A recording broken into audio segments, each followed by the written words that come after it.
Comme on a beaucoup de personnes à entendre sur des sujets passionnants, on va se lancer dès maintenant. Pour débuter, je vais laisser Romain Jantet me rejoindre sur scène.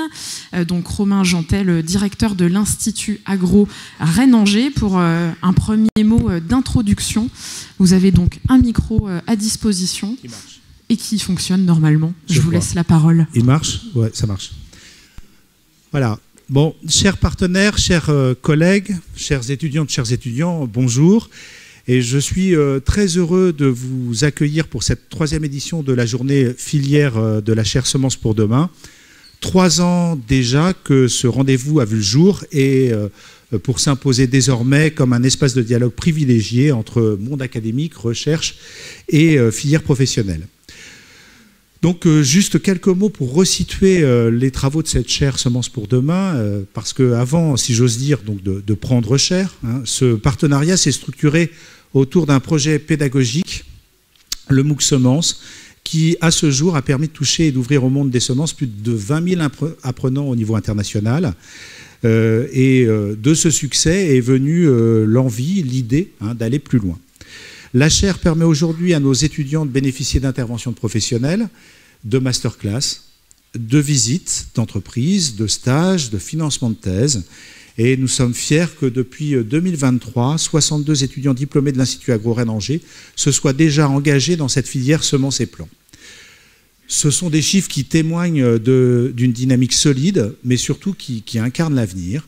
Une nouvelle génération formée aux enjeux scientifiques, techniques et sociétaux d'un secteur qui doit jouer un rôle pivot dans la transition agroécologique.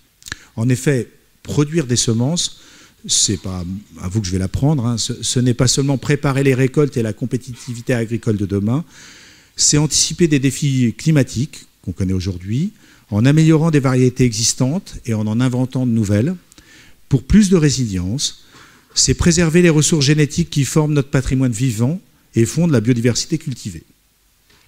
La thématique de cette année consacrée aux plantes de service illustre parfaitement cette ambition. Comment la filière prend en compte ces plantes qui n'ont pas vocation à être récoltées, mais qui nourrissent le sol, protègent les cultures, stockent du carbone ou favorisent la biodiversité. Et comment intégrer leur potentiel depuis la création variétale jusqu'à la diffusion des semences adaptées aux pratiques agricoles de demain. Nous ouvrons ces débats avec l'esprit qui a guidé la création de la chaire depuis 2021, préparer l'avenir de la filière semences et plants en conjuguant excellence scientifique, formation de nouvelle génération, innovation au service des professionnels et de la société pour conduire les transitions et transformer les systèmes agroalimentaires. Dans un monde où la place de la science est questionnée chaque jour davantage, les collaborations entre structures privées et publiques pour étayer et piloter rationnellement les changements de pratiques sont encore plus cruciales. Je souhaite donc remercier chaleureusement les acteurs de cette chaire, d'une part notre partenaire et mécène SEMAE qui soutient la chaire depuis sa création et plus spécifiquement celles et ceux qui font vivre ce partenariat au quotidien. Donc Jean-François Roussel qui représentera aujourd'hui Pierre Pagès et qui est donc président de la section plan de pommes de terre de SEMAE, Luc Saint-Bonnet qui est le directeur général Sérience et qui est le parrain de cette journée, Vincent Poupard, le délégué régional SEMAE Ouest, et Patricia Guillamot, qui est la directrice de la communication. D'autre part, je veux remercier et rendre hommage aux pilotes de cette chaire, donc les professeurs Anne Laperche et Olivier Leprince, et puis aussi à ceux qui viennent en appui tous les jours dans le développement de cette chaire, Anne Fagon et Noémie Dehaene, qui sont de la direction des relations entreprises et partenariats, et donc participent à son développement. Et enfin, je ne pourrais pas oublier les nombreux étudiantes et doctorants, étudiants et doctorants qui sont présents aujourd'hui et qui orientent leurs projets professionnels vers la filière semences. Merci à tous, toutes de porter avec conviction cette dynamique de formation, de recherche, d'échange qui font la marque de notre école. Et je vous souhaite une journée riche en échanges, en découvertes, en perspectives, desquelles germeront les semences de demain au service d'une agriculture robuste, productive et durable. Et je vous prie d'excuser mon absence après cette introduction, parce que je dois rejoindre une autre réunion qui a démarré en mon absence. Bonne journée à tous.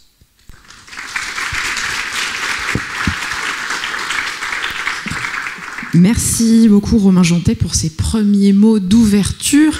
On va poursuivre ce temps d'introduction avec le discours d'une des personnes qui vient d'être remerciée et citée, Jean-François Roussel. Je vais vous laisser me rejoindre sur scène.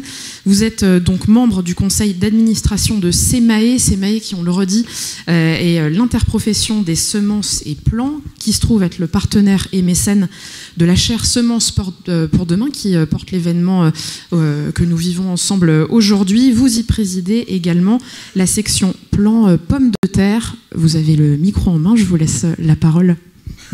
Merci bien, mais bonjour à toutes et à tous. Je suis extrêmement fier aujourd'hui d'être ici pour cette journée. Et j'y représente Pierre Pagès, le président de SEMAE, qui malheureusement n'a pas pu participer à cette réunion et qui me demande de vous prier de bien vouloir l'excuser. Alors SEMAE a un partenariat avec cette chaire depuis 2021. Et je pense qu'on est fortement engagé aussi dans la vie de cette chaire. Il est essentiel pour nous de participer à la formation des étudiants au monde de la semence, parce que le monde de la semence est une des solutions dans la transition agroécologique nécessaire pour les années à venir. Donc il était tout naturel que SEMAE soit le partenaire de cette chaire et le mécène. Alors la transition agroécologique est un marqueur fort au sein de SEMAE. D'ailleurs, c'était un des axes forts de notre plan stratégique Horizon 2027, puisqu'on a intitulé cet axe « Faire face aux défis du changement climatique et de la transition agroécologique ». La transition agroécologique, effectivement, c'est un vaste terme dans lequel on met beaucoup de choses. Alors chez nous, elle est à la fois importante pour les producteurs de semences, puisqu'on doit répondre à des cahiers des charges dans un monde de plus en plus contraint. Et les solutions agroécologiques nous permettent de nous adapter au changement climatique. Les plantes de service, comme les plants de campagne, le permettent aussi. Donc je citerai un exemple en plants de pommes de terre, puisque moi je suis producteur de plants de pommes de terre, je suis agriculteur. Les plants de campagne, par exemple, permettent pour nous, producteurs de plants, de semer des tournesols en interrang au moment de la plantation, qui sont en fait des pièges aux pucerons au moment de la levée des pommes de terre, qui limitent les pucerons sur les pommes de terre et donc la transmission des maladies et virus. Donc vous voyez, cette transition écologique est bien en marche chez les producteurs de semences, mais cette transition écologique est aussi importante pour les utilisateurs des semences certifiées. Parce qu'effectivement, on a souvent dit que la semence, les variétés, le variétal était un levier important dans cette transition écologique, puisque on se doit, les semenciers, le monde semencier, de fournir des semences plus résilientes, mieux adaptées aux défis climatiques qui sont devant nous, mieux adaptées aux périodes de température élevées, à la sécheresse, aux périodes de pluie longues, mieux adaptées à la présence de nouveaux ravageurs, mieux adaptées aussi face aux contraintes réglementaires qui nous entourent. Et je pense que la semence a toute sa place dans cette transition écologique. Alors aujourd'hui, on est là pour parler de transition écologique, mais surtout plantes de service. Alors effectivement, les plantes de service sont très polyvalentes.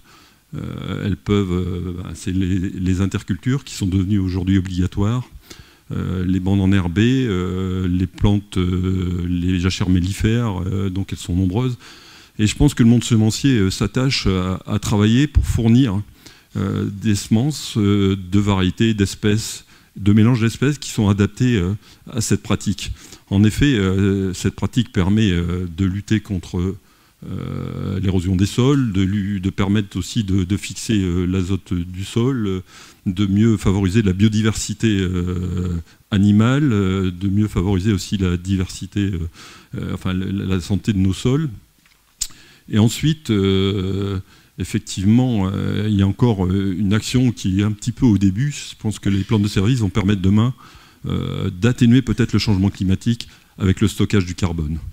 Donc c'est vraiment un volet important et je pense que le monde semencier s'attache à répondre aux besoins en termes de plantes de service. Alors, je pense qu'on va avoir des débats très intéressants aujourd'hui et je ne vais pas faire de longs discours, donc vous avez compris que l'innovation était quand même un maître mot dans les entreprises semencières. Et pour répondre à l'innovation, nous avons besoin de talents. Et les talents de demain sont peut-être aujourd'hui dans la salle, mais on a besoin de talents pour répondre à ce défi de transition écologique qui est devant nous. Donc juste pour conclure, je pense que je vous dirais que la filière semences et plants est au cœur des transitions et aussi porteur de solutions pour ces transitions écologiques. Le dynamisme de la filière est important en matière d'investissement, en matière de projets. Ces projets sont souvent concrets et répondent à un besoin d'évolution du modèle agricole français. Ces métiers autour des semences ont vraiment du sens parce qu'ils sont proches de la nature, proches des réalités de terrain, prennent en charge les changements climatiques, les nécessaires évolutions agroécologiques et prennent en compte aussi la souveraineté et la sécurité alimentaire française, qui sont des attentes sociétales fortes.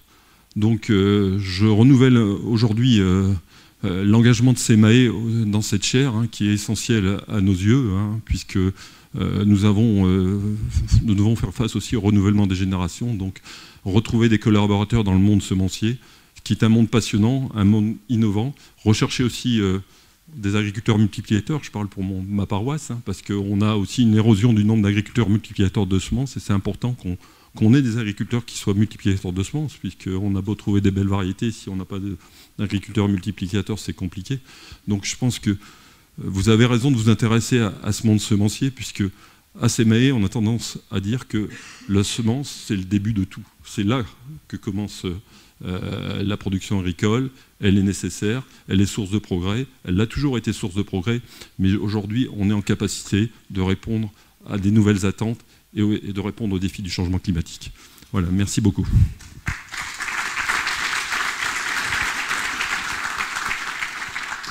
Merci Jean-François Roussel, vous pouvez reposer le micro sur la table. Donc les enjeux qui viennent d'être évoqués vont être explorés dans le détail à plusieurs reprises durant la journée.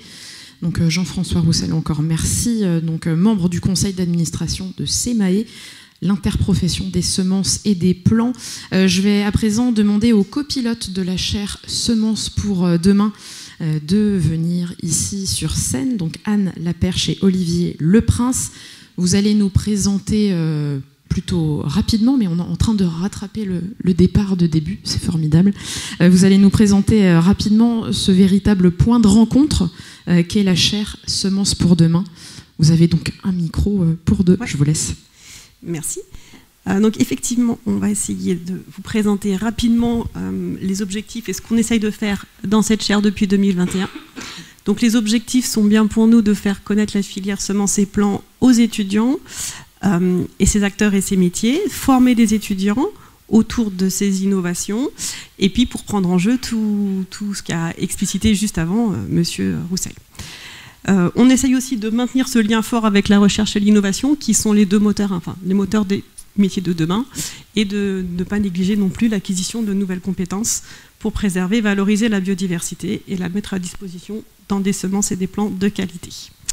Donc, comme depuis 2021, on vous présente assez régulièrement, donc on a choisi juste de vous représenter rapidement le type d'actions qui sont financées dans le cadre de cette chaire. Donc à la fois des activités, des actions de formation, de recherche, avec des soutiens à la fois sur des stages et des supports de financement de thèse pour justement apporter ces éléments scientifiques sur l'adaptation des filières vers l'agroécologie, quelques développements vers l'international et puis des activités de valorisation, comme on est en train de vivre aujourd'hui dans le cadre de cette journée filière. Donc, c'est comme l'a précisé aussi Romain en introduction, on est content de vous accueillir pour cette 3e journée filière. Donc ici, vous avez eu des illustrations des journées précédentes, où on a déjà traité des thèmes de variétés semences pour l'agroécologie. L'année dernière, à Angers, on a pu explorer plus en détail la notion de ressources phytogénétiques. Et aujourd'hui, une journée dédiée aux plantes de service. Ces chaires sont vraiment le moment, enfin ces journées de rencontres avec professionnels et étudiants, et sont aussi des moments où des professionnels sont désignés comme parrains des promotions. Et donc vous avez des photos ici. On a eu Véronique Tremla, directrice de l'OBS, qui a accueilli 2 promotions, et puis Monsieur Luc Cingbonnet de Sériance, qui a accepté d'être le parrain de la promo de l'année dernière et de cette année. Donc merci à eux. Et donc, je vais prendre la parole juste pour remercier nos amis rennais de nous accueillir ici, les Angevins et les partenaires. Et je voudrais remercier aussi plus spécialement Noémie Dehaene et Christine Dumanget, qui sont les chevilles ouvrières et sans qui ces journées ne pourraient pas avoir lieu. Et le retour qu'on a eu sur les 2 années précédentes, c'est que c'est des journées qui sont appréciées par tout le monde. Donc, merci à elles. Et bon travail. Merci à tous les deux. Merci à Anne Laperche et Olivier Leprince. Peut-être vous dire, vous voyez des photos de groupe sympathiques derrière moi, qu'il y aura une photo de groupe prise ce midi juste avant le déjeuner, donc il ne faudra pas partir trop vite de la salle. Et ça se passera a priori ici sur scène. C'est le moment d'accueillir maintenant quelqu'un qui connaît bien la chaire Semences pour demain, puisqu'il en est le parrain depuis 2024 et en tout pour 2 ans. Luc Saint-Bonnet, vous pouvez venir sur scène. Vous êtes le directeur général de Serience. Serience est un semencier qui est implanté sur le territoire de la Nouvelle-Aquitaine. Et avec vous, c'est donc un point de vue de professionnel qu'on va mettre en lumière durant 15 minutes. Je crois que c'est le délai un peu imparti pour cette présentation. Et alors pour le moment, là, vous êtes en train d'écouter bien sagement, mais vous aurez donc un espace pour poser vos questions à l'issue de cette présentation. Je vous laisse la parole. Merci beaucoup. Bonjour à chacune et chacun. C'est assez émouvant d'être là aujourd'hui parce qu'il y a 2 ans, effectivement, on me proposait d'être parrain de la chaire Semences pour demain et on ne m'avait pas dit que une journée serait consacrée aux plantes utiles, aux plantes de service, aux couverts végétaux. Et c'est un combat de Serience depuis des années et donc je suis extrêmement honoré et fier d'être là devant vous aujourd'hui pour vous parler humblement de ce que Serience fait autour de ces questions-là. Alors, tout d'abord, Serience, effectivement, on est à cheval sur 2 grandes régions, la Nouvelle-Aquitaine et les Pays de Loire, mais le siège est basé à Beaufort en Anjou, c'est-à-dire entre Angers et Saumur. Et nous avons effectivement 4 sites sur le Grand Ouest et 1 dans le nord de la Hollande, à Schrimda. Une très belle bourgade pratiquement à la frontière du Danemark et de l'Allemagne. On travaille sur 3 grandes expertises, mais il y en a une qui va nous occuper aujourd'hui. Donc la sélection de semences, donc fourragères et notamment autour des couverts végétaux, des solutions à apporter à l'agriculture de demain, et puis de la production et des prestations autour de la semence pour des donneurs d'ordre. Donneurs d'ordre, c'est-à-dire des semenciers qui nous confient leurs semences pour qu'on les multiplie. Puisque vous savez qu'autour d'Angers, c'est une zone très propice à la multiplication de semences et où beaucoup de semenciers sont présents. Donc on a une filiale à l'international, Vendintersemo, comme je viens de vous le dire, qui est effectivement dédiée aux couverts végétaux et notamment à la sélection de crucifères antinématodes. Et puis on a 3 stations de recherche, une au sud de Poitiers, à côté de Lusignan, avec laquelle je suis fier de dire que ça fait plus de 30 ans qu'on a un partenariat avec l'INRAE, un partenariat qui est bien évidemment sur les sujets de recherche, mais également physiquement, puisque nos 2 stations sont dos à dos, sont juxtaposées. Donc on a 3 chercheurs qui sont dans les locaux de l'INRAE et inversement, ils viennent faire des expérimentations sur notre station de recherche. Et donc ça fait des années et des années qu'on travaille avec eux autour de cette question des fourragères et des couverts végétaux. On a une autre station de recherche qui est au sud d'Orléans, et puis la 3e qui est plutôt sur les problématiques antinématodes et notamment des pommes de terre, qui est donc en Hollande, à Schrimda. Oui, vous avez dû voir, on est à peu près 370 agronomes semenciers. Alors, c'est pas neutre le titre que Serience a pris, agronome semencier, c'est-à-dire qu'on a eu la conviction très tôt que ce qui sauverait l'agriculture de demain, c'est la qualité des sols et le soin pris au sol. Et une des manières de prendre soin du sol, c'est de mettre en place des couverts végétaux avec des propriétés qui nourrissent le sol et qui permettent de restituer cette nourriture aux plantes dites de rente, des plantes pour les filières alimentaires. Et c'est bien cette conviction-là que l'on porte au sein de Cériance. Et la signature de Cériance, c'est l'agronome semencier.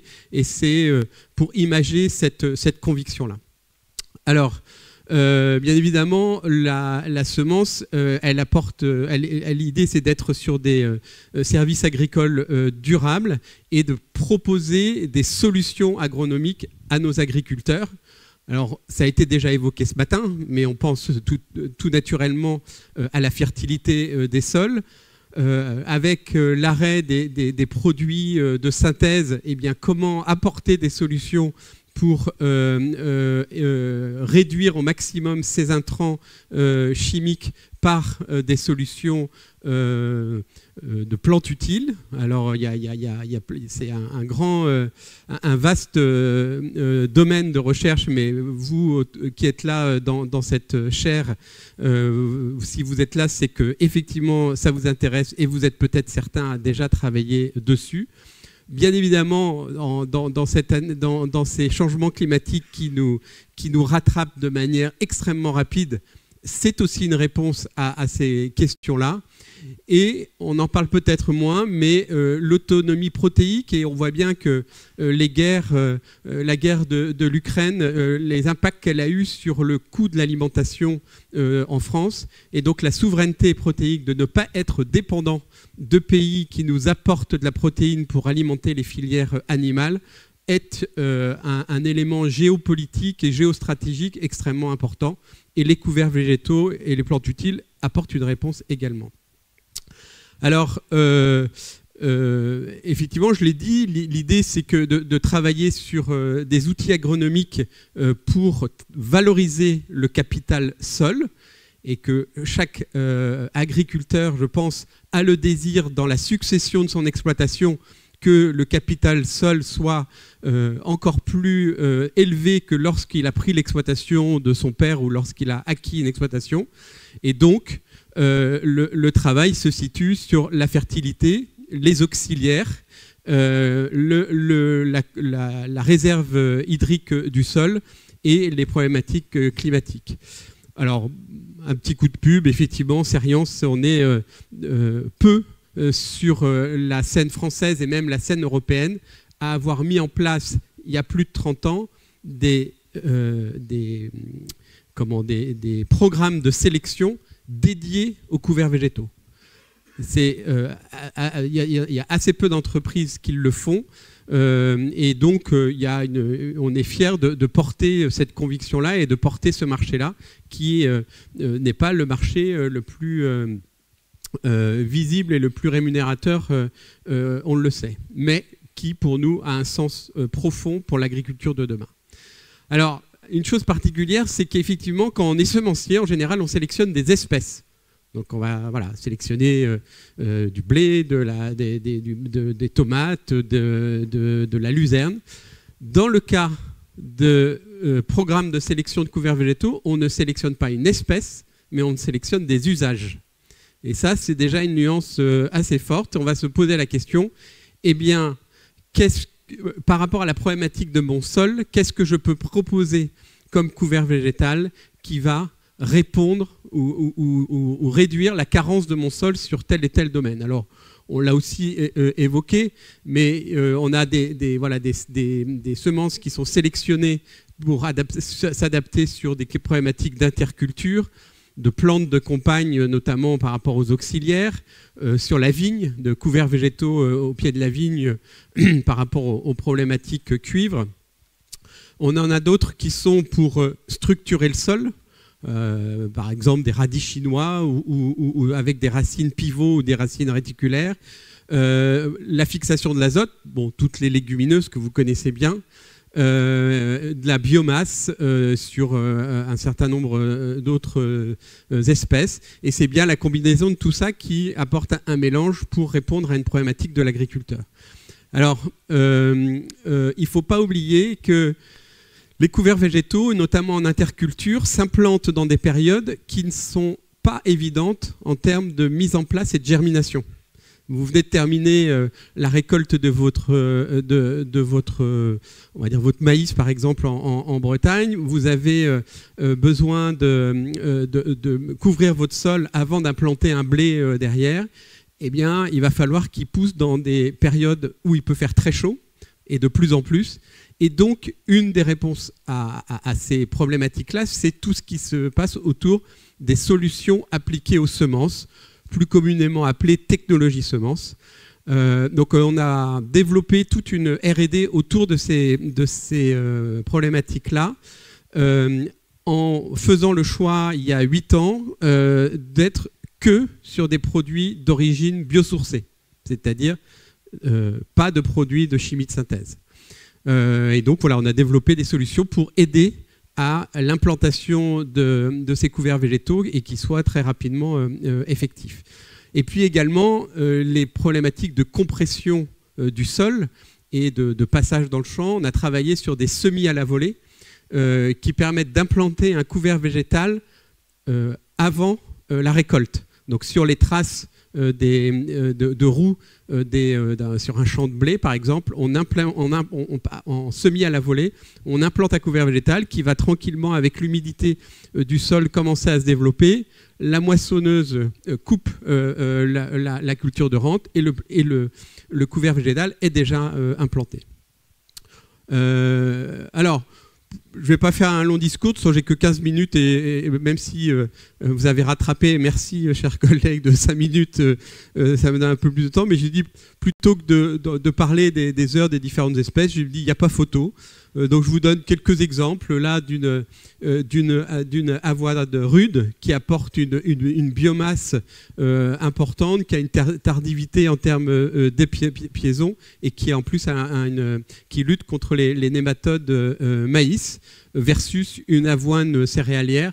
Bah, vous voyez bien sur la photo entre la gauche et la droite le type de choses que ça peut apporter. J'ai parlé des radis fourragers, des antinématodes, triple antinématode. Effectivement, là, ça apporte une rupture parasitaire. Et la Hollande, la Belgique sont très touchés par ces questions-là. La France, on n'en parle pas beaucoup, mais commence à être touchée également. Et je pense qu'il y a des solutions grâce aux couverts végétaux ou des plantes de service pour lutter contre ces nématodes qui impactent notamment nos pommes de terre et nos betteraves et qui en plus ont une des qualités de structuration du sol. Donc vous le voyez sur l'écran. Et puis là, c'était plus par rapport à la technologie semence. Vous avez à gauche un semis classique et ce même mélange a été semé à droite avec une technologie, des solutions appliquées autour de la semence et on voit la qualité de la levée de ce semis. Donc voilà, je ne vais pas plus loin, c'était juste pour vous donner quelques exemples pour entrer dans le vif du sujet aujourd'hui et de vous dire que c'est pour nous, c'est une conviction, presque un manifesto, de dire que des semenciers doivent se préoccuper des problématiques des couverts végétaux parce que l'agriculture de régénération des sols ou l'agriculture de demain a absolument besoin de ces solutions-là avec l'arrêt justifié d'un certain nombre de molécules chimiques qui ont des impacts sur notre agriculture aujourd'hui. Et donc, voilà, Serience est un acteur parmi d'autres sur ce terrain-là. Merci beaucoup pour votre écoute.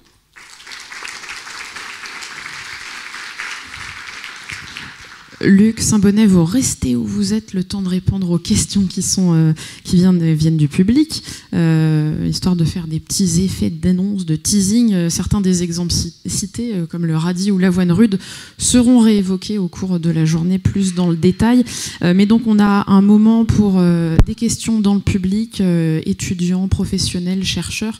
Ce sont les moments de la journée où vous pouvez adresser vos interrogations aux interlocuteurs, aux intervenants qui sont sur scène. Donc l'idéal est de lever la main. Il y a 2 micros qui vont circuler de chaque côté de l'amphithéâtre. Et nous avons donc une première question Merci, bonjour.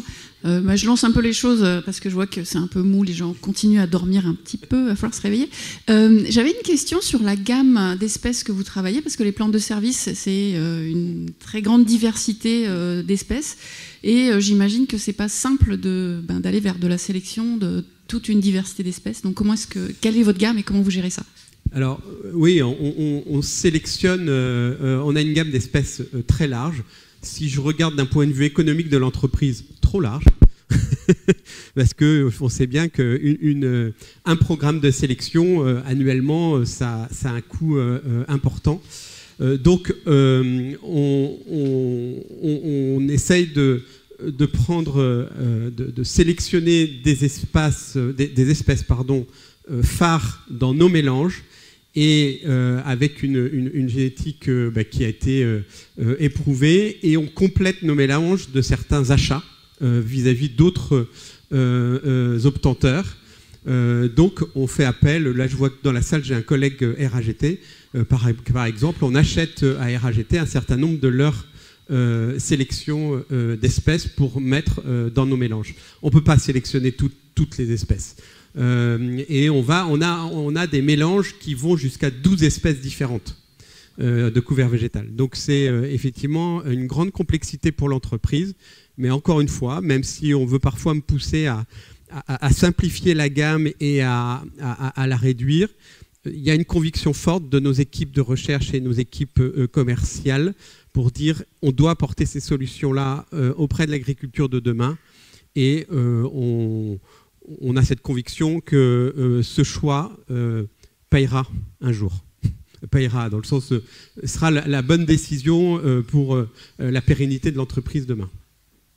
Merci pour cette première question. Y a-t-il d'autres mains se lèvent? Ça y est, dans la salle. Ça y est, la salle se réveille. C'est parti. C'est parti. Alors, je parle peut-être trop fort, je vous ai réveillé trop brutalement, je ne sais pas, mais...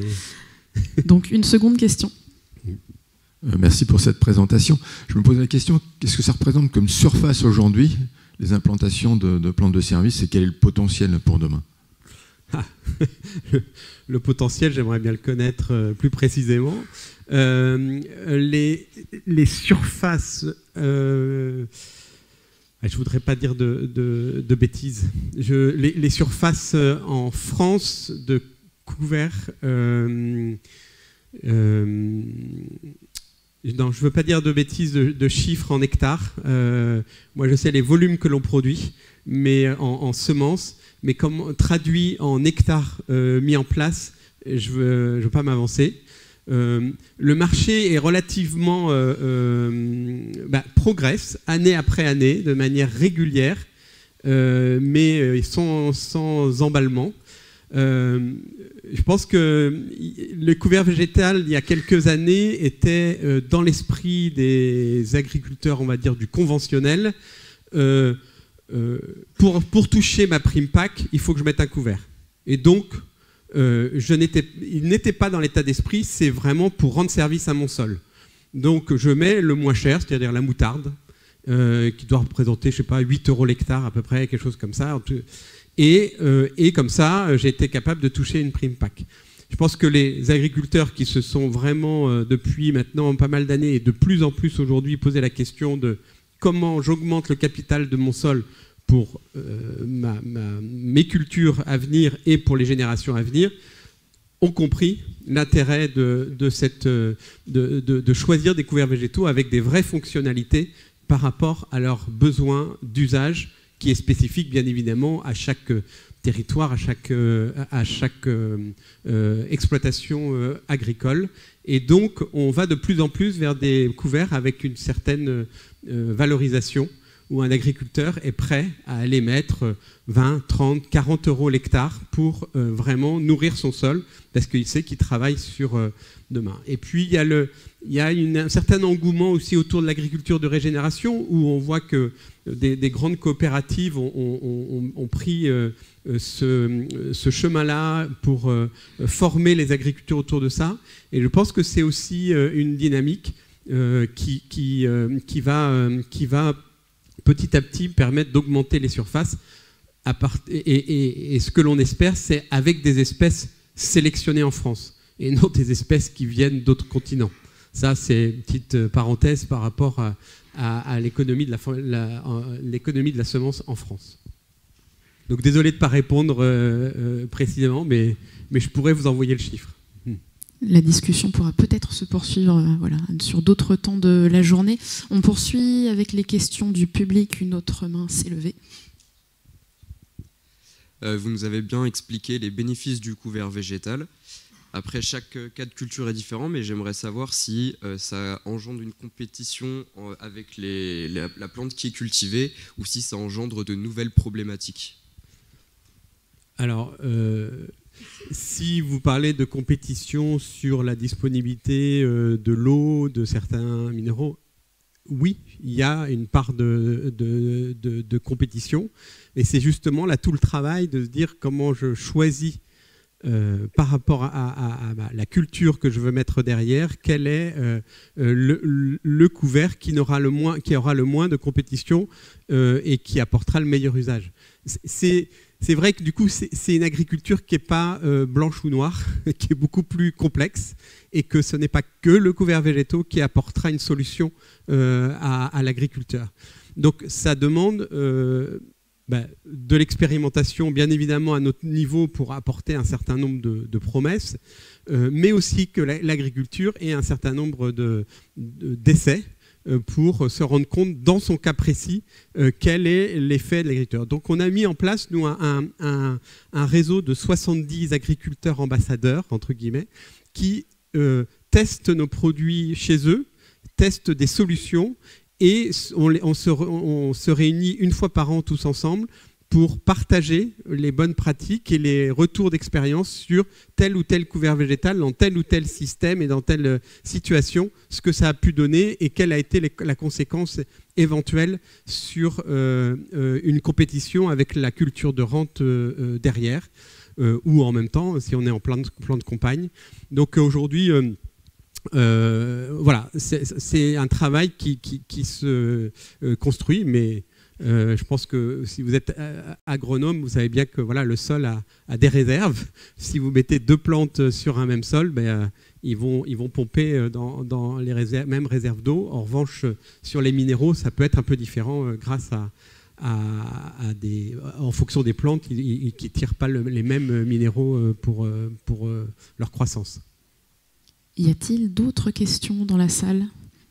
Un jeune étudiant. Jeune étudiant, c'est moi. Donc, juste une petite question, c'est parce que dans ma région, on voit quand même fleurir beaucoup de méthaniseurs. Ouais. On utilise beaucoup d'interculture dans les méthaniseurs. Est-ce que c'est un sujet que vous travaillez pour trouver des mélanges d'espèces qui produisent le plus de biomasse possible, ou c'est un sujet qui n'est pas du tout travaillé? Il est relativement peu travaillé chez nous. C'est pas un créneau sur lequel on s'est beaucoup attardé, parce qu'il y avait déjà une telle ampleur de travail sur les fonctionnalités à donner au sol pour les cultures de rente. Et donc la méthanisation pour faire de l'énergie, c'est un plus pour l'agriculteur, c'est un plus au niveau environnemental si c'est bien mené. Et en France, ça l'est plutôt, mais d'autres pays, ça peut être critiquable. Donc on n'a pas beaucoup travaillé sur ces plantes, ces couverts végétaux pour les méthaniseurs demain. Non. Merci pour ces questions. Je crois qu'il en restait une rapidement. Merci beaucoup pour votre présentation. Ma question est portée sur la manière dont vous composez vos mélanges. Donc, j'ai cru comprendre que vous preniez des variétés sélectionnées en pur que vous commercialisez après en mélange. Est-ce que, on se rend compte que les variétés sélectionnées en pur ne se comportent pas forcément de la même manière en mélange. Est-ce que ça fait partie de vos perspectives d'essayer d'incorporer cette dimension-là dans l'élaboration de vos produits? Alors, oui, c'est tout à fait juste, mais on teste les mélanges avant de les amener au marché. C'est-à-dire, on ne fait pas de la sélection on fait de la sélection en pur. Ensuite, on fait un mélange, on le met en expérimentation sur les 8 pôles experts que l'on a sur toute la France, et on regarde le résultat et les bénéfices, et ensuite on commercialise si on voit qu'il y a un effet positif. Mais dans ta question, dans votre question, c'était de dire comment en termes de sélection, on pourrait travailler sur la base d'un mélange. Oui, voilà, essayer de sélectionner directement un mélange, enfin quelque chose dans ce sens-là. Au lieu de prendre du pur et de le mélanger et puis voir si ça marche ou pas, plutôt directement travailler sur des mélanges en sélection. Oui, alors ta question est très intéressante. Je ne sais pas bien comment on pourrait faire d'un point de vue programme de sélection. Mais non, voilà, on assemble des purs et après on teste et c'est un petit peu empirique, mais on doit, une fois que le mélange est constitué, pour dire tiens, il faut peut-être qu'on rééquilibre un peu les différents dosages. Mais ta question est intéressante, ouais. Mais on n'a pas pris par cet angle-là. D'accord, merci beaucoup. Luc Saint-Bonnet, on va vous remercier pour cette présentation et ce premier échange avec le public. Vous êtes le directeur général de Serience, semencier qui est implantée, on l'a compris, à différents endroits. Et après, ce point de vue professionnel, c'est donc une voix de chercheuse que vous allez entendre. Je vais demander à Muriel Valentin-Morisson de venir sur scène. Vous êtes directrice de recherche INRAE pour, vous le connaissez, l'Institut national de recherche pour l'agriculture, l'alimentation et l'environnement. Vous y étudiez, si je résume grandement, les cultures qui sont économes en pesticides. Et je précise déjà qu'à l'issue de cette présentation, vous pourrez poser vos questions à Muriel. Voilà. Alors, bonjour à tous. Muriel Valentin-Morisson, agronome d'une unité saclésienne depuis plusieurs années maintenant. J'ai une lourde responsabilité de faire cette introduction. Je vais vous parler de ce que sont les plantes de service, de ce qu'on peut en attendre et surtout de leur usage dans les parcelles agricoles. Donc, de quoi parle-t-on? Que peut-on en attendre? Et leur interaction avec l'agronomie et d'une manière générale la conception de systèmes agroécologiques. J'ai voulu mettre cette diapo en ces temps un peu difficiles où la science est challengée, je voulais dire contestée par des opinions alors que les faits sont là. Donc là, c'est toutes les sources que j'ai utilisées pour cette diapositive, pour cette présentation. La deuxième chose que je voulais vous dire, c'est que finalement là-dedans, on voit que ça fait très longtemps que en fait, la recherche agronomique se penche sur les plantes de service. Et la troisième, c'est que là-dedans, il y a beaucoup de travaux à l'interface, enfin pas l'interface, en interaction directe avec les agriculteurs, chez les agriculteurs eux-mêmes. Alors de quoi parle-t-on? En fait, les plantes de service, vous l'avez déjà compris, là, c'est une espèce implantée avant, pendant, après une culture de vente, et parfois à côté d'une culture de vente. Elle est non récoltée, elle partage avec elle une période significative de son cycle dans beaucoup de situations, mais elle peut être aussi installée dans le bord de parcelle, en bordure, en bande fleurie par exemple. Elle assure plusieurs services, vous l'avez vu, vous l'avez déjà entendu. Moi, compte tenu de mes compétences, je vais pas mal vous parler de fixation d'azote et de régulation biologique des bioagresseurs ravageurs, mais aussi mauvaises herbes. Et vous voyez ici qu'il y a plusieurs manières d'insérer ces cultures. Soit, je ne sais pas si vous voyez ma diapositive, non, ma souris, pardon.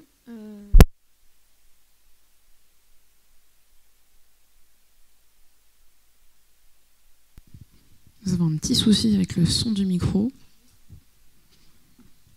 Le plus simple, c'est que je vais vous prêter le mien. Donc soit elle partage une partie du cycle de la culture en même temps, on parle de plantes de service synchrone ou en compagne, soit elle est de manière quasi semi-permanente ou permanente en contact directement avec plusieurs cultures de rente, on appelle ça des cash crops, soit elle est semée en relais dans la culture proche de sa récolte. Et comme je vous l'ai dit, parfois aussi semée en bord de parcelle en forme de bande fleurie. Qu'est-ce qu'on voit dans la littérature scientifique? En fait, dans ces combinaisons, vous voyez que ce soit quand elle est semée de manière permanente ou semi-permanente, de manière simultanée ou en relais, on a beaucoup de situations où on a des plantes légumineuses qui sont associées à des céréales, puisque l'épaisseur du trait donne l'épaisseur de la quantité d'articles scientifiques qui ont été détectés sur ces plantes de service. Et vous voyez donc le maïs, mais aussi les céréales d'hiver, sont particulièrement candidates à l'usage de plantes compagnes associées en living mulch, mais également en plantes relais et surtout avec des trèfles, mais aussi parfois des poacées comme le maïs. Et en simultané, c'est beaucoup plus complexe. Vous voyez, le réseau est beaucoup plus diversifié, mais toujours des légumineuses et des poacées. Finalement, assez peu de brassicacées, alors que vous verrez, on peut en attendre beaucoup. Alors, qu'est-ce qu'on peut en attendre justement? Introduire des plantes de service, c'est finalement complexifier le système. Et donc, je vais vous donner quelques exemples. Je vais essayer de ne pas faire de catalogue et d'aller assez vite au message. Sur des cultures comme le colza, la betterave, mais aussi des cultures pérennes ou semi-pérennes qui sont particulièrement prétendantes à l'utilisation de ces plantes de service. Alors ces plantes de service, en fait, qu'est-ce qu'on cherche à faire? On cherche à favoriser un processus écologique qui est déjà à l'œuvre dans les dans les écosystèmes naturels, et donc on fait déjà de l'agroécologie en introduisant des plantes de service. Et comme vous le voyez, on passe d'usage de mécanisation et d'intrants chimiques à des processus écologiques qu'on essaie de favoriser en introduisant ces plantes de service. Je ne sais pas si vous voyez de loin, mais ici, très récemment, une publication 2025, alors que les premières datent de 2012, 15, même 10. Vous voyez que les plantes de service, finalement, elles peuvent apporter un certain nombre de fonctions pour réduire les pathogènes aériens, en réduisant l'inoculum, en modifiant le microclimat. Elles peuvent finalement, par la fonction de perturbation ou d'affectation de l'acceptabilité de l'hôte par la plante, réduire les ravageurs arthropodes. Elle peut, par l'effet compétition ou par l'effet allélopathique, finalement, perturber la croissance et donc la compétition des adventices. Et elle peut, sur les pesticides, les pestes du sol, réduire aussi ces organismes comme les nématodes dont a parlé Luc Bonnet juste avant moi. Alors, si je donne un exemple assez connu, la plante compagne, vous connaissez, je pense tous dans cette salle, l'exemple du colza associé à des légumineuses gélives. Vous voyez qu'ici, on plante, on sème en même temps du colza plusieurs espèces de plantes compagnes. Donc, c'est synchrone. Et on espère, à l'automne du moins, favoriser une compétition à l'égard des mauvaises herbes sans réduire pour autant la compétition, la croissance du colza. Et on aspire donc à réduire l'utilisation des herbicides. On aspire par la dégradation des légumineuses fournir de l'azote à la culture au moment où elle en a le plus besoin au printemps, et donc assurer une réduction de l'utilisation de la fertilisation azotée. Et à l'automne, je ne l'ai pas dit, récemment, on s'intéresse aussi à l'effet perturbation des insectes d'automne. On peut semer ces espèces de légumineuses seules ou en mélange. Souvent, on a donc cette gamme de légumineuses, févrole, gesses, lentilles, vesses communes, mais aussi des nouveaux, fenugrec, mais aussi niger, mais aussi sarrasin, mais aussi cameline, qui sont d'autres espèces qui ne sont pas des légumineuses. Et on peut parfois même semer beaucoup d'espèces compagnes. Et donc vous voyez, ces travaux, ils datent de 2009-2010 ils ont été réalisés dans des parcelles agricoles et ça fait à peu près une centaine de décès de parcelles agricoles qui ont fait travailler à la fois Terrinovia, anciennement Cetium, les chambres d'agriculture et INRAE. Je vous donne juste cet exemple-là sur ces travaux qui résument ce qui a été travaillé, où vous voyez finalement, par rapport aux témoins non associés, on voit une réduction du ratio de mauvaises herbes, c'est-à-dire de la biomasse de mauvaises herbes par rapport à la biomasse de la plante. Donc 38% de biomasse d'adventices qui peuvent être réduits sans différence statistique entre les espèces, si ce n'est que les non-légumineuses ont un effet encore plus marqué sur cette réduction des adventices. Et vous voyez ici un graphique qui vous montre qu'en réalité, je croyais que vous voyiez ma souris, mais c'est moi qui l'a fait bouger. Vous voyez ici sur ce graphique en fait que plus le ratio de biomasse colza, biomasse légumineuse est important, plus on a une abondance d'adventices faible. Et donc on voit bien un effet biomasse. Vous voyez bien que là, c'est vraiment l'effet compétition par le biais de la biomasse et la croissance rapide de la plante compagne qui entre en jeu. On parlera après de compromis avec la croissance de la culture et de disservices possibles. On peut mélanger beaucoup d'autres espèces avec ce colza, et ça a été tenté en Suisse, où on est passé de 2 espèces, Niger et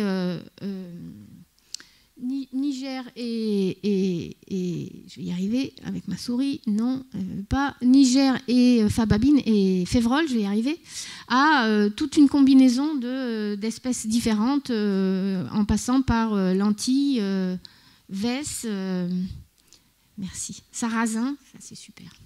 Ouais, ouais. Voilà. À lentilles, Vesse, sarrasin et également, je vais y arriver, trèfle d'Alexandrie. Donc, en fait, quand on a ce gradient d'espèces qui est accompagné au colza, on observe quoi? On observe que par rapport à un colza seul ou à une févrole seule ou à un niger seul, finalement, la nature ayant horreur du vide, la plante compagne prend la place et parfois produit même une quantité de biomasse bien plus importante que quand elle est seule. L'ensemble du couvert est donc plus important en biomasse et les adventices peuvent parfois être particulièrement réduits, comme vous voyez ici, le orange de biomasse d'adventice reporté ici. Les 2 années, on voit que même quand on augmente la quantité d'espèces dans la plante compagne, une réduction significative des adventices par cet même effet compétition. Alors après, les plantes de compagne peuvent être aussi introduites en relais ou en interculture. Donc en relais, soit de manière semi-permanente, soit en relais à la fin de la croissance de la plante de vente. Et donc ça, c'est un travail d'une thèse d'Alicia Rouge qui a été réalisée ces dernières années. Vous voyez que dans l'interculture même, par rapport à un sol nu, il n'y a pas photo. Et que l'on mette peu ou beaucoup de légumineuses, qu'elles soient fertilisées ou non fertilisées, on a quasi systématiquement une réduction de la biomasse adventice par un sol nu, avec finalement pas tant d'effet que ça des espèces elles-mêmes, encore une fois, comme sur le colza, mais en revanche, un effet significatif du nombre d'espèces. Plus on augmente le nombre d'espèces dans l'interculture, plus la biomasse réduite est importante. Par contre, une petite déception, parce que les adventices ne lâchent jamais l'affaire, lorsque l'on a cette réduction pendant l'interculture, elle ne se revoit pas sur le lin ou sur l'orge qui suit dans cette expérimentation-là. Et donc, il faut continuer à travailler le système pour pouvoir réduire la réduction d'usage des adventices. Et enfin, je voulais juste vous montrer que même la RATP et la SNCF, qui est un très gros consommateur de glyphosate, cherche à réduire l'usage de ces herbicides et pense à utiliser des plantes de service sur ces rails. Et donc c'est une thèse qui vient de se terminer et qui est en cours et qui a testé à la fois plusieurs manières de l'implanter, des semis directs, aussi bizarre que ça puisse paraître, sur le ballast, oui, par hydromulching ou bien en mettant des rouleaux de gazon avec des espèces différentes. Et il a testé à la fois l'implantation et les espèces elles-mêmes à implanter. Et là, il y a un vide énorme parce qu'on a eu bien du mal à savoir à qui s'adresser pour nous proposer des espèces adaptées à ce milieu-là. Je vais parler des insectes maintenant. Je vais essayer d'aller droit au but. Encore une fois sur du colza. On a un problème altise après avoir eu un problème méligette pendant des années. L'altise est un petit coléoptère qui attaque les plantes à l'automne, comme le charançon du bourgeon terminal dont il est question ici.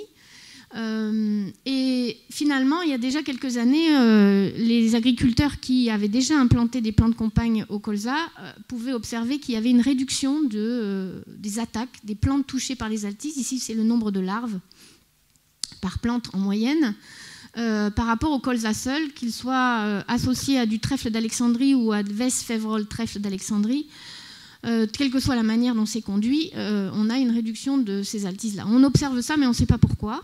On a aussi sur le charançon du bourgeon terminal, plus une croissance du couvert est importante, plus les attaques et les plantes buissonnantes diminuent. Donc on s'interroge pourquoi c'est comme ça. Donc on a cherché aussi à savoir finalement pourquoi cette attaque de larves d'altise, par quoi elle était influencée. Donc là, je vous passe les effets, mais vous voyez que finalement, les plants de compagne, qu'elles soient elles-mêmes semées ou alors les adventices elles-mêmes ou une couverture végétale très importante non colza, réduit de manière significative sur l'ensemble des travaux qui ont été réalisés sur des parcelles d'agriculteurs à nouveau en Île-de-France, réduit la proportion d'altise dans les plantes, et enfin les bandes fleuries qui étaient semées, adossées pour faire venir des auxiliaires, n'avaient pas d'effet particulièrement supplémentaire, en tout cas n'augmentaient pas le risque de population d'altise. Donc les plantes de service avaient à la fois directement un effet négatif sur ces larves, et les bandes fleuries elles-mêmes n'étaient pas un réservoir particulier sur ces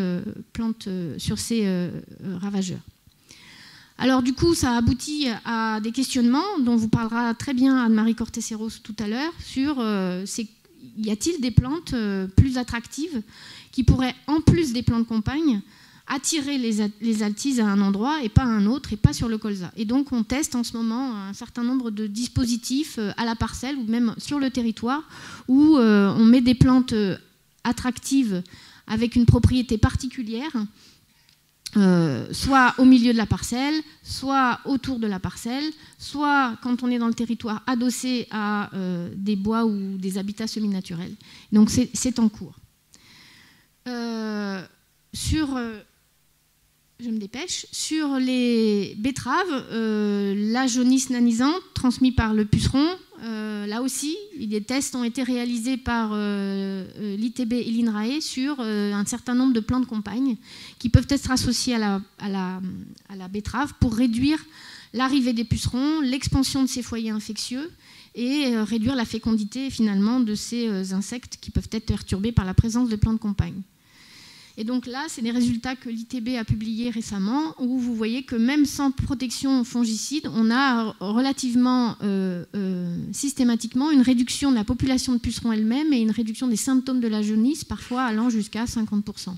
Pas d'effet significatif, toujours pareil, des espèces en revanche.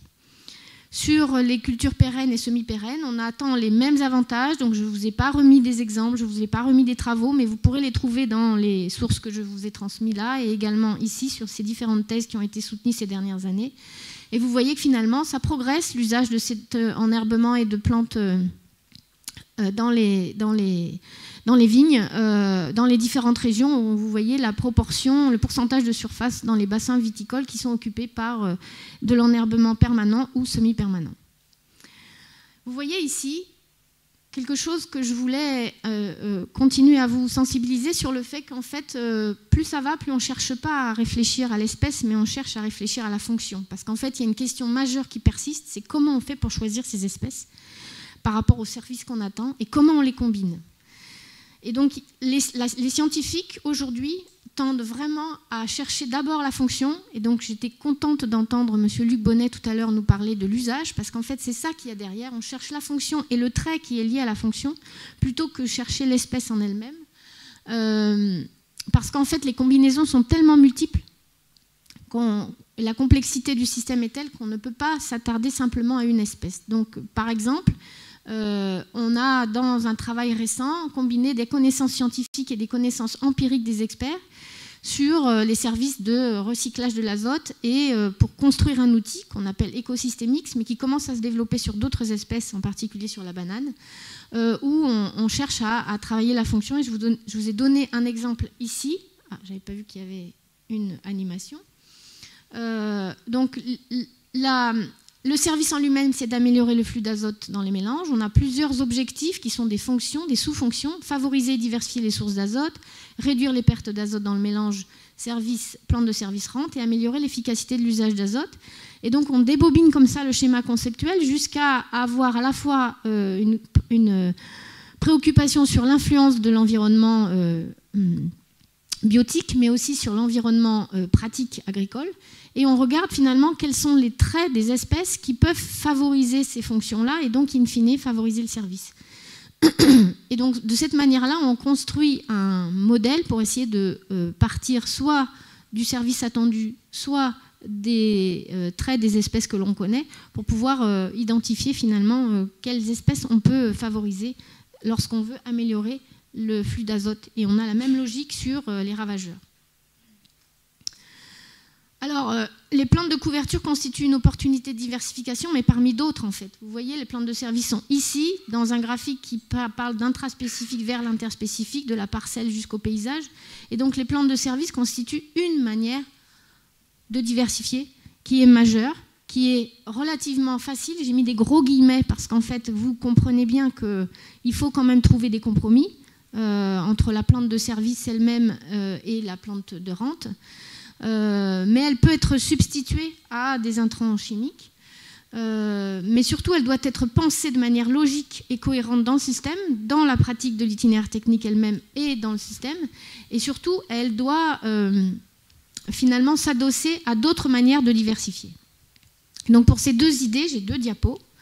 La première, c'est ici les plantes de service qui seront combinées à une logique de bas niveau d'intrants, c'est-à-dire que ici vous avez deux itinéraires techniques sur le colza associé qui ont été testés. Un colza associé bas niveau d'intrants où finalement on cherche le service et donc on cherche à réduire l'usage de l'azote et l'usage des herbicides. Et là, dans ce cas-là, il n'y a pas photo au plan environnemental avec un IFT réduit, mais aussi l'azote moins utilisé, un nombre de passages réduit, une consommation d'énergie réduite, avec pour autant, même si le rendement en est très peu affecté, finalement une marge semi-nette améliorée, alors que si on cherche à avoir la triple performance, comme on dit, c'est-à-dire déplafonner le rendement, réduire l'usage des intrants, ça ne marche pas, parce qu'en fait, finalement, on veut le beurre et l'argent du beurre, mais là, ça ne fonctionne pas, parce que même si on a 2 ou 3 quintaux de plus, ça coûte plus cher de mettre quand même l'azote qu'on pensait économiser, qu'on n'a pas économisé, et on met quand même des IFT pour pouvoir détruire la plante compagne plus tôt.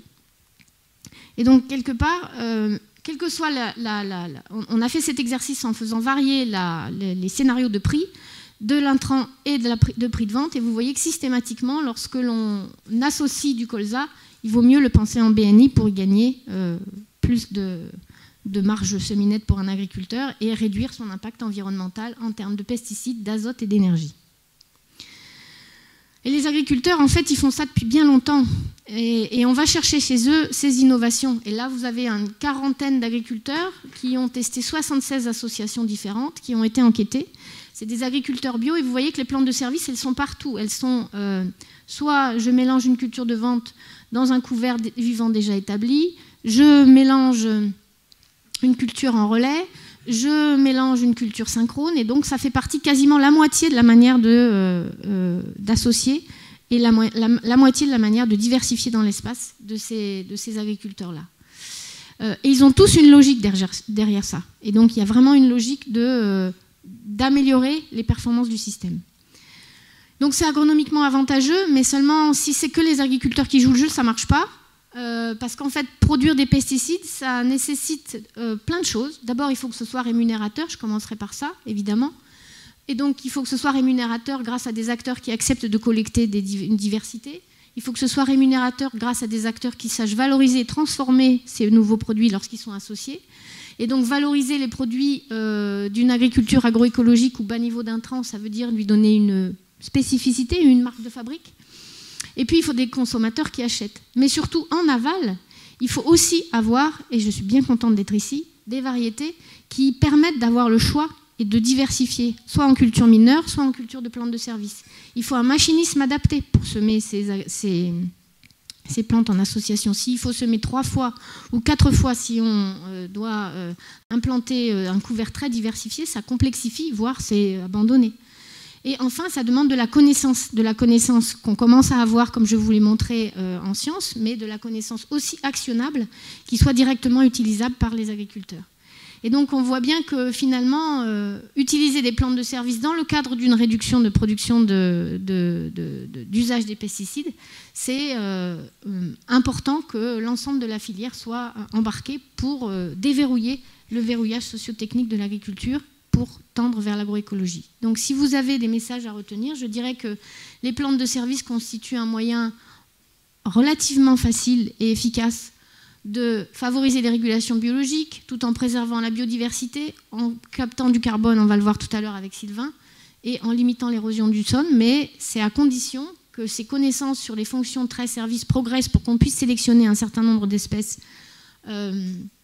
adaptés à ces couverts végétaux, que ces couverts de service soient conçus en cohérence avec des systèmes économes sur la parcelle ou sur ses abords, et qu'on accepte du coup un certain nombre de pertes de rendement soient comprises et compensées par des espèces un peu plus résilientes ou diversifiées, que ces agriculteurs expérimentateurs et leurs conseillers soient accompagnés par de la connaissance et par des outils pour pouvoir choisir les espèces en question, et enfin que les agriculteurs aient plus de choix de variétés et d'espèces mineures. Et puis je vous dis évidemment que l'aval et les politiques publiques ne sont pas innocentes dans cette affaire et encouragent ces engagements agroécologiques. Je vous remercie de votre attention.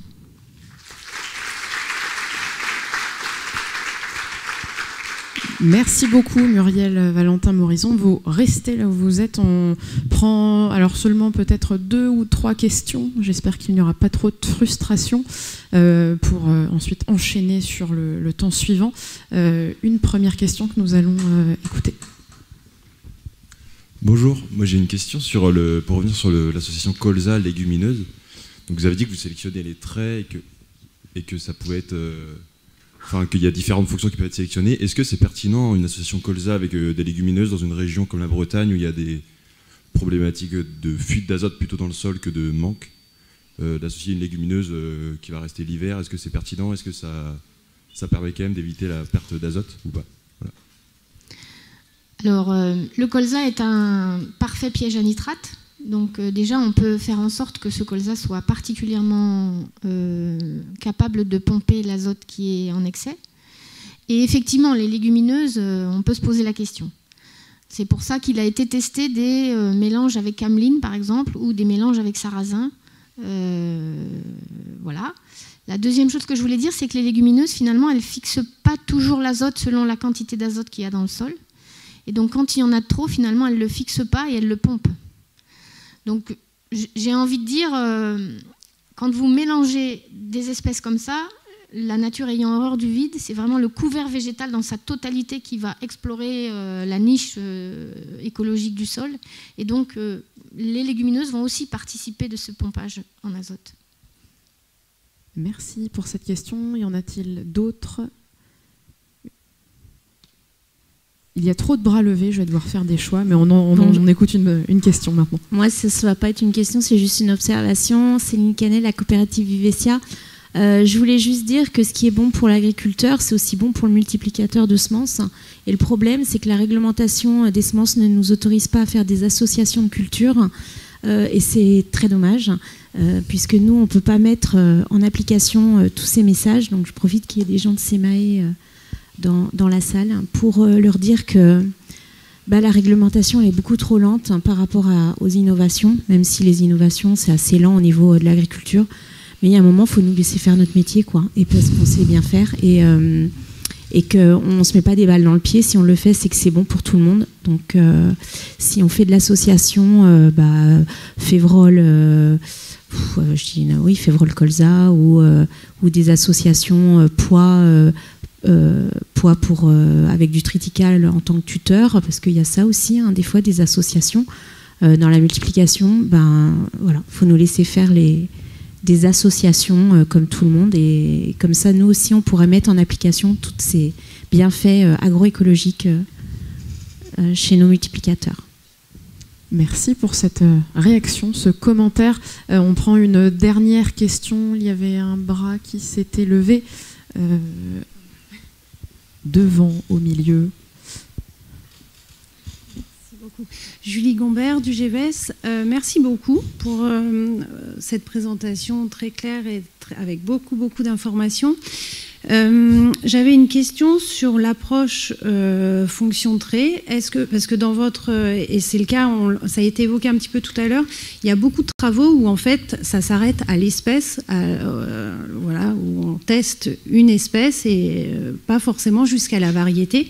Est-ce que cette approche fonction trait du coup permettrait d'identifier les bonnes variétés au sein d'une espèce qui permettrait de valoriser d'autant plus les plantes de service?